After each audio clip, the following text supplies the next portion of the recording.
السلام علیکم ورحمۃ اللہ وبرکاتہ۔ اعوذ باللہ السمیع العلیم من الشیطان الرجیم من ہمزہ ونفخہ ونفثہ۔ بسم اللہ الرحمن الرحیم۔ ان هذا القرآن يقص على بني اسرائیل اکثر الذی هم فیہ یختلفون وانہ لہدی ورحمۃ للمؤمنین ان ربک یقضی بینہم بحکمہ وہو العزیز العلیم فتوکل علی اللہ انک علی الحق المبین۔ یقیناً یہ قرآن بنی اسرائیل پر اکثر وہ باتیں بیان کرتا ہے جن میں وہ اختلاف رکھتے تھے، اور یہ قرآن کریم مومنوں کے لیے ہدایت اور رحمت ہے۔ آپ کا رب یقیناً اپنے حکم سے ان کے درمیان فیصلہ کر دے گا، اور وہ زبردست ہے اور سب کچھ جاننے والا ہے۔ بس آپ اللہ پر بھروسہ کیجئے، یقیناً آپ صریح حق پر ہیں۔ محترم سامعین اکرام، سورۃ النمل سورہ نمبر 27 اور اسی سورت سے آیت نمبر 76 سے لے کر 79 تک، یعنی 76، 77، 78 اور 79، یہ چند آیات ابھی آپ کے سامنے تلاوت کی گئی۔ بفضل اللہ، بتوفیق اللہ، آیات کا ترجمہ بھی آپ تمام کی خدمت میں پیش کیا گیا۔ سامعین اکرام، سب سے پہلے یہ بات سمجھ لیجئے کہ جو باتیں ابھی ہو رہی ہیں، یہ جو تقریر اللہ تبارک و تعالیٰ کی جو ابھی یہاں پہ آپ کے سامنے پیش کی گئی ہے، یہ اصل میں مشرکین مکہ کے درمیان اللہ تبارک و تعالیٰ نے نازل فرمایا ہے۔ اور اس ضمن میں ایک بات اور سمجھ لیجئے کہ چاہے قرآن کریم کسی بھی وقت نازل ہوا، کسی کو بھی سمجھانے کے لیے نازل ہوا، لیکن قرآن کریم کی ایک ایک آیت، قرآن کریم کا ایک ایک حرف، قرآن کریم کا ایک ایک پارہ اور اس کی ایک ایک جو تفہیم ہے، وہ آنے والے تمام انسانوں کے لیے اور ہم لوگوں کے لیے بھی ہے۔ یہاں پر اللہ تبارک و تعالیٰ نے فرمایا کہ ان هذا القرآن يقص على بنی اسرائیل اکثر الذی هم فیہ یختلفون، بلا شبہ یہ قرآن کریم بنی اسرائیل پر اکثر وہ باتیں بیان کرتا ہے جس میں وہ اختلاف رکھتے تھے۔ آپ قرآن کریم کو پڑھیں گے، پارہ پڑھیں گے، سورتیں پڑھیں گے، تو آپ کو پتہ چلے گا کہ اللہ تبارک و تعالیٰ نے سب سے زیادہ ذکر موسیٰ علیہ السلام اور ان کی قوم کا کیا ہے، اور بنی اسرائیل کے تعلق سے ان کے جو بگڑی ہوئی صورتیں ہیں، ان کے جو اختلافات ہیں، ان تمام کو اللہ تبارک و تعالیٰ نے قرآن کریم میں تفصیل سے بیان کیا ہے۔ لیکن یہ سمجھ لیجئے کہ بنی اسرائیل کے درمیان جو آپس میں اختلاف تھا، وہ صرف عقائد کے تعلق سے نہیں تھا، بلکہ عقائد کے تعلق سے بھی تھا، احکام کے تعلق سے بھی تھا، قصوں کے تعلق سے بھی تھا۔ عقائد کے تعلق سے اختلاف کیا تھا؟ کچھ یہود ایسے تھے جو آخرت کے ہی انکار کرنے والے بن گئے تھے، یعنی وہ لوگ آخرت کا انکار کرتے، حالانکہ وہ لوگ آسمانی کتاب پر ایمان رکھنے والے، آسمانی کتاب ان کے لیے ہدایت کی کتاب، لیکن وہ آخرت کا انکار کرنے والے کچھ یہودی ایسے، اور کچھ ایسے بھی یہودی ہوئے جو آخرت پر تو ایمان رکھتے تھے، لیکن آخرت کے تعلق سے جو تصور ہونا چاہیے، جو توریت کے اندر تھا، اس کے بالکل خلاف وہ لوگ تصور رکھتے تھے، جس کا ذکر اللہ تعالیٰ نے قرآن کریم میں جا بجا کیا ہے۔ سامعین کرام، آپ دیکھیں گے بنی اسرائیل جو سیدنا عیسیٰ علیہ السلام کے زمانے میں تھے، ان کے درمیان بھی عیسیٰ علیہ السلام کے تعلق سے اختلاف تھا۔ کچھ لوگ کہتے تھے کہ سیدنا عیسیٰ علیہ السلام اللہ کے بیٹا ہے، کچھ لوگ کہتے تھے نہیں وہی اللہ ہے، کچھ لوگ سیدنا عیسیٰ علیہ السلام کو اللہ تبارک و تعالیٰ کی طرف سے قدیم سمجھتے تھے، اور بنی اسرائیل میں کچھ لوگ ایسے تھے جو سیدنا عیسیٰ علیہ السلام کو حادث اور مخلوق قرار دیتے تھے۔ کچھ لوگوں کا کہنا تھا کہ اللہ باپ ہے اور عیسیٰ بیٹا ہے، نعوذ باللہ، اور باپ نے اپنے بیٹے کو پورا کا پورا اختیار دے دیا ہے، اور کچھ لوگ کہتے تھے کہ نہیں، عیسیٰ علیہ السلام یعنی عیسیٰ تین میں سے تیسرا، یعنی تین اللہ ہے، اس میں سے تیسرا کون ہے؟ عیسیٰ ہے۔ یہ ان کے عقائد کے اختلاف تھے، جس کا ذکر اللہ تبارک و تعالیٰ نے اس قرآن کریم میں بہت سارے مقامات پہ کیا ہے۔ عیسائیوں کا جو احکام میں اختلاف تھا، وہ توریت کے آیتوں کے اندر تحریف اور تبدیلی کی بنیاد پر تھا۔ ان کا کام کیا تھا؟ اپنے مطلب کے مطابق کبھی توریت کی آیتوں کو چھپا لیتے تھے، اور اپنے مطلب کے مطابق کبھی توریت کی آیتوں میں پھیر بدل کر دیتے تھے، اس کے اندر اس کا معنی اور مفہوم دوسرا نکال لیتے تھے، جس کا ذکر بھی قرآن کریم میں بالوضاحت جگہ جگہ پہ مذکور ہے۔ یہاں پر اس بات کو بیان کرنے کا جو مقصد ہے وہ یہ کہ اللہ تبارک و تعالیٰ نے اس قرآن کریم کو بھیجا، اس قرآن کریم کو بھیج کر یہودیوں کی اصلاح فرمائی۔ کہاں کہاں پر ان لوگوں نے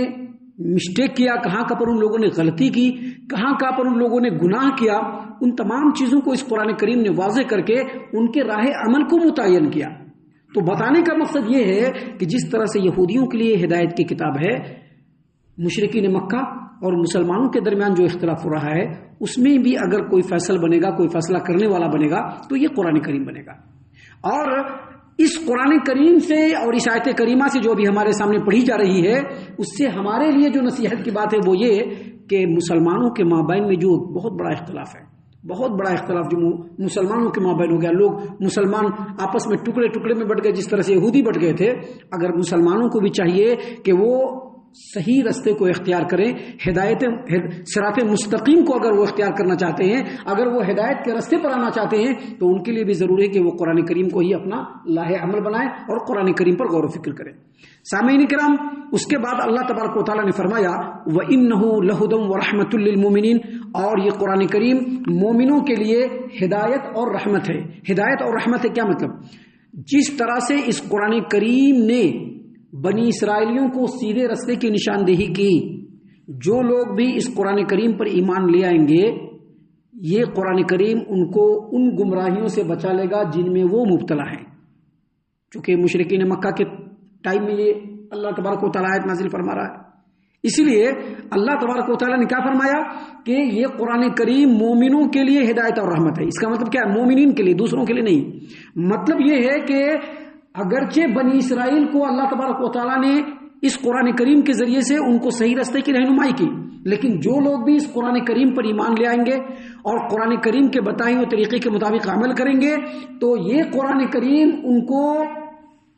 ان گمراہیوں سے بچا لے گا جس پر وہ ہیں. اور اس قرآن کریم پر ایمان لانے کی بدولت اللہ تبارک و تعالیٰ کی طرف سے ان ایمان والوں پر ایسی سعادتیں, ایسی رحمتیں اور ایسی خیر و برکت کا نزول ہوگا جس کے بارے میں قریش مکہ سوچ بھی نہیں سکتے. اور ایسے ہی ہوا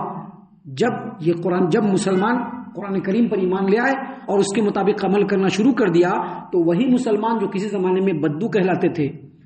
کسی زمانے میں دیہاتی کہلاتے تھے, کسی زمانے میں اعرابی کہلاتے تھے,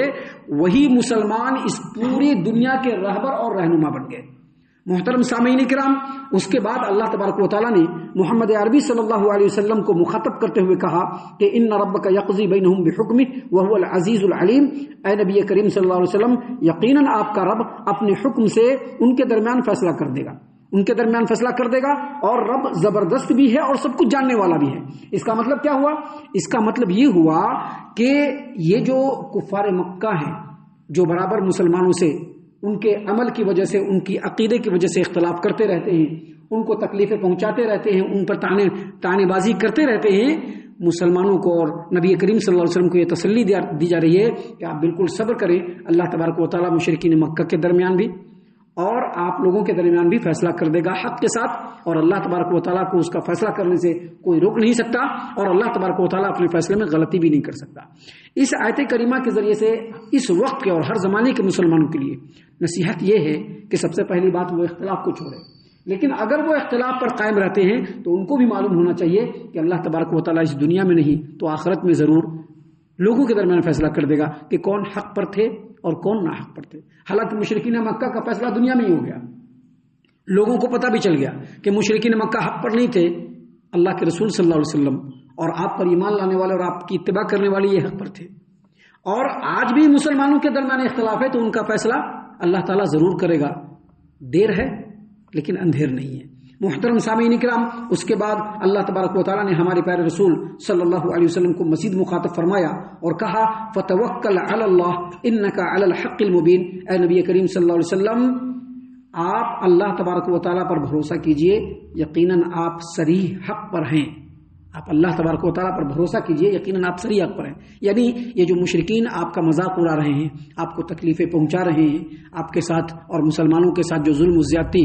بالکل جاری اور ساری رکھے ہوئے ہیں, تو آپ اللہ تبارک و تعالیٰ پر توکل کیجئے. بے شک آپ بالکل کھلے ہوئے حق پر ہیں, آپ کو گھبرانا نہیں چاہیے. اللہ تبارک و تعالیٰ حق کا ہی ساتھ دے گا, ناحق کا اللہ کبھی بھی ساتھ نہیں دے گا۔ سامعین اکرام، اس صورت کریمہ میں آگے اور بھی بہت ساری باتیں جو ہماری نصیحتوں کے لیے ہے، جن کو اللہ تبارک و تعالیٰ نے آگے بیان فرمایا ہے، جس کو انشاءاللہ کل اور کل کے بعد کے درسوں میں ہم آپ کے سامنے پیش کرنے والے ہیں۔ ہم اللہ سے دعا کرتے ہیں کہ اللہ تعالیٰ ہم تمام کو ان تمام باتوں کے اوپر خوب غور و فکر اور تدبر کرنے کے ساتھ ساتھ ان باتوں پر عمل کرنے کی بھی توفیق عنایت فرمائے، آمین۔ اللہ تعالیٰ ہم تمام کو صحیح معنوں میں پکا سچا مومن مسلمان بنائے، اللہ اور اس کے رسول صلی اللہ علیہ وسلم کی اطاعت و فرما برداری کرنے والا بنائے، صحابہ کرام رضی اللہ عنہم کے طریقے پر چلنے والا بنائے، جنت الفردوس میں جگہ عطا فرمائے۔ اے اللہ ہم تمام کو جہنم سے پناہ دے، اے رب العالمین ہم تمام کو جہنم سے پناہ دے، اے مالک الملک ہم تمام کو جہنم سے پناہ دے، آمین یا رب العالمین۔ وما علینا الا البلاغ المبین۔